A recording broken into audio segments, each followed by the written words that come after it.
going on, guys? SmoothRants here, back with a brand new video, and today we have a SmoothRants, basically a new F1 topic discussion video series. Well, each SmoothRants episode I'll be talking about a different F1 topic and getting your opinions down in the comment section below, and basically it'll be a very opinionated video. So you may not like some of the stuff I'm saying, but I will be trying to get both sides of it, and I'm perfectly open. Remember, this is just my own personal opinion, so that's fine if you don't like it. Put yours down in the comment section below, and hopefully we can get a bit of discussion going. But anyway, let's jump straight into it then, and today's topic is talking about CaterhamF1 and can they get out of this deep and disastrous hole that they're in at the moment. This is their 5th season in the sport, or 3rd if you count it as the CaterhamF1 team, as the official F1 team. But ever since 2012, it's really gone off the rails. I think maybe that was the turning point once they actually got the rights to the name. 2011 was actually looking like CaterhamF1 in 2012 were going to be launched up into the midfield, and I just remember the start of 2010, and them being maybe we can get into the points at the end of the year, and then they realised they couldn't do that. Then the same story of 2011 at the start of the season. Well, this is the year they can go up to the midfield. Same story of 2012, same story of 2013, and now 2014 we just fully accepted Caterham. Just don't seem to be able to go into the midfield, and they seem to be doomed forever to be at the back, not scoring points. And of course, as I've already seen with Tony Fernandez throwing in the towel, I do think that the whole team will be throwing in the towel, and they will definitely be quitting F1 in F1 2015 or F1 2016, especially with Formula Haas and Forza Rossa Racing coming in 15 and 16, Haas in 16, and I believe Forza Rossa are meant to be coming in 2015, but I can definitely see a more likely debut year for them at 2016, especially if they want to survive in F1, because really they do sound like another Caterham, HRT and Marussia. So Caterham came into the sport then at the start of 2010, and really they haven't really made much progress since then. They were fighting at the back then, and they're fighting at the back now. And the only difference back in 2010 were they were the top of the new teams, where now they're bottom. Of course, HRT have left now; they're obviously faster than them. But Marussia have overtaken, and Marussia now looks to seem to be on the up. They've got the finances sorted.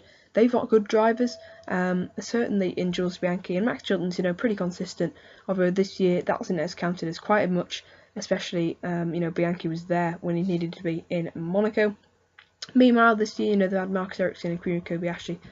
Not the strongest lineup. Last year, it was a really inexperienced pair, which cost them points early on in the season. And, you could argue that Ericsson and Kobayashi have cost them points. But then again, Kobayashi's put in some really solid performances. A 13th for Malaysia, 13th in Monaco. Marcus Ericsson has showed very little pace, although he was ahead of Kobayashi at the correct time in Monaco, although he wasn't in the points, and that could have been the thing that might have saved his reputation. Although his career still looks fairly bright, with him having bags of money to stay and keep his seat. But the same cannot be said for Kimi Kobayashi. His lottery has got the seat. Obviously, he raced at Belgium. Obviously, didn't have the best times. That was his only F1 race, it does seem like. And I believe Roberto Mira, I think you pronounce it. It's quite hard to pronounce.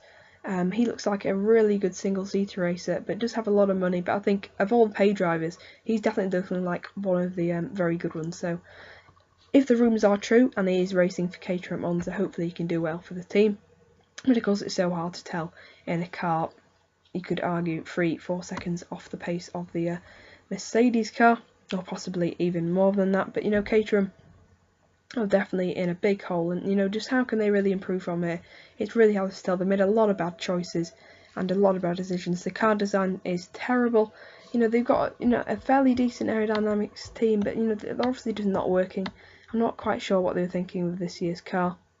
It's kind of trying to be different, but then of course it looks a bit like the Force India Toro Rosso, but it's just a whole different shape. You can tell it doesn't look aerodynamically efficient. It looks, definitely the weirdest looking car.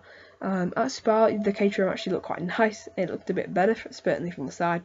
Probably still not from the front. But the whole, aerodynamics of the car has been flawed. It'd be okay with these money troubles and with these driver issues if the car was actually good, but it's just absolutely off the pace of, at the back of the grid. And just constantly at the back of the races. They used to be fighting Marussia in the races, but now they're just always behind Bianchi and Chilton, and it's just really sad to see this Caterham racing team, who so badly want to be in the midfield, but just looking like there is no future. A lot of bad mistakes, a lot of bad aerodynamics, looking very likely they're going to be leaving F1 in the near future, so it just looks like there is no future for them. And that's basically all the reasons why it has attributed to this. Let me know what you guys think down in the comment section below, but I definitely think that like Caterham will be dropping off the grid in the next couple of years. But let me know down in the comment section below your thoughts and opinions on everything I've discussed. What is the problem, the aerodynamics, the drivers, or the money and the political troubles, such as the name change from Lotus to Caterham in 2012? Let me know down in the comments, and see you next time for another SmoothRants video. I'm SmoothRants, I'll see you guys next time. Goodbye.